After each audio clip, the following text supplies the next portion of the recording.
Good day, mates. This is the final prediction for South Carolina. That's upcoming on Saturday. So, simply put, we'll look at a little bit of polling. We'll look at the previous primary results and see how they perform. Right, Trump aggregate at 62, Haley at about 37.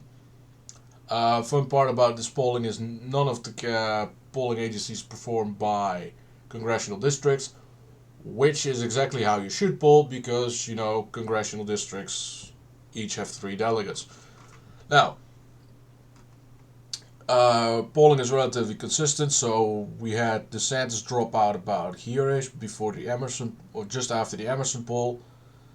Then we roll up and we see that Trump is at the high 60s, about here. So, what does this mean for South Carolina? Well, it's a winner take all statewide and then per congressional district, which is then aggregated to winner take most kind of system. As a result, for every congressional district you win, you get 3 delegates. If you win the statewide vote, you get 29. So, we can already say the following regarding this. Trump already gets 29 because he's polling significantly above, right? Now, I've checked basically every single one of these polls, and none of them have per congressional district, which is frustrating for me, at least, as a data junkie. So, that's it. So, people on the ballot, this is how the ballot is going to look like.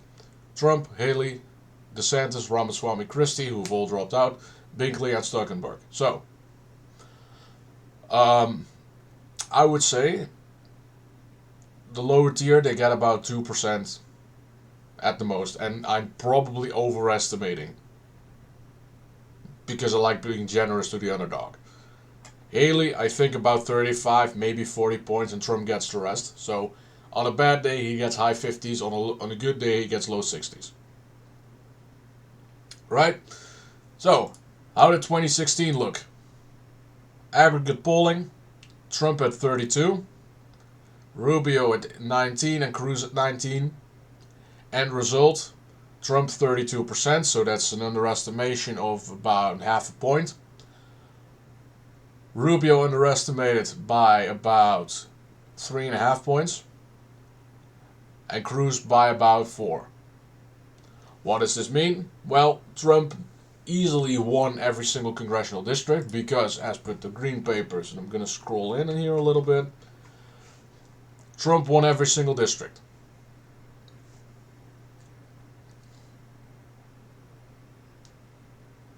And the 6th congressional district here is the Democrat one. So you need to keep that into account. So, what does this mean for the vote in this particular case? Well, Trump gets the majority, but as you can also see, the 32 margin you had here, or the 31 you should say for the polling, Trump performs about the same everywhere, except for the 7th, which is up north. There he significantly outperforms. So at that point we can say underperforms by 3, underperforms by 3, performs evenly, under by 3, overperforms, overperforms, and overperforms. As a result, you can take this into account that it appears that Trump is going to win every single congressional district. If we take the past result into account. Now, at this point, it's a coin flip, basically on how many Democrats are voting, because you guessed it, it's an open primary, which means you can be a registered Democrat and vote in the Republican primary. But the fun part about this is, when I look at the polling, it states that Haley gets about 9% of Democrat voters, and Trump gets about 15% of Democrat voters. So I don't know what the hell is happening there, because I thought the entire pitch of Haley was supposed to be to get Democrats to vote for Haley to get her delegates. So that's a little bit of a weird thing. We'll just have to see Saturday on what's going down. In the end result, Um, in March 5th is Super Tuesday. And then that's going to be the day to watch, because I believe that Trump is going to get basically everything except for maybe 1 or 2 delegates in Arkansas and maybe a couple of delegates in Minnesota. At least that's what it appears to be at the moment, based on performance. Now, if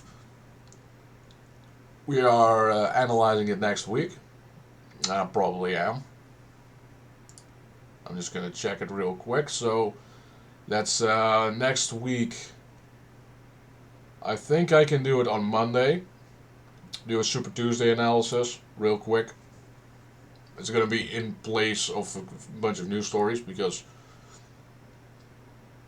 I think this is slightly more important. So then we'll see what will happen. So which includes statistical analysis, expected performance, expected delegates counts, and that kind of stuff. Either way, the New York trial regarding Bragg is going to trial on the 25th, I believe. And it doesn't really matter, because by the time that trial starts, Trump will have enough delegates to win the primary. That's what it appears to be at the moment. Now, the only thing Haley can try at that point is simply go to the RNC leadership to say, hey, we can't nominate someone who has been convicted. Which is not going to happen, because McDaniel just dropped as leadership, and the one replacing her is a Trump ally. So that's the end of it. So the only thing Haley can do right now is sabotage the voter rolls for each Republican primary. And I would say, as a if I were the chairman of the RNC, I would simply direct every single state after Super Tuesday to simply allocate the delegates to Trump, because it's done. Arizona, for an example, is a winner-take-all state. Trump is polling at 60%. Just hand him the delegates. Florida, same story. Winner-take-all state. Trump is polling at like 75%. Just give him the delegates. Things like that. There's not really anything else to say. Thank you kindly for watching. Like the video if you did. Subscribe for more analysis, that kind of stuff. See you next time. Cheers.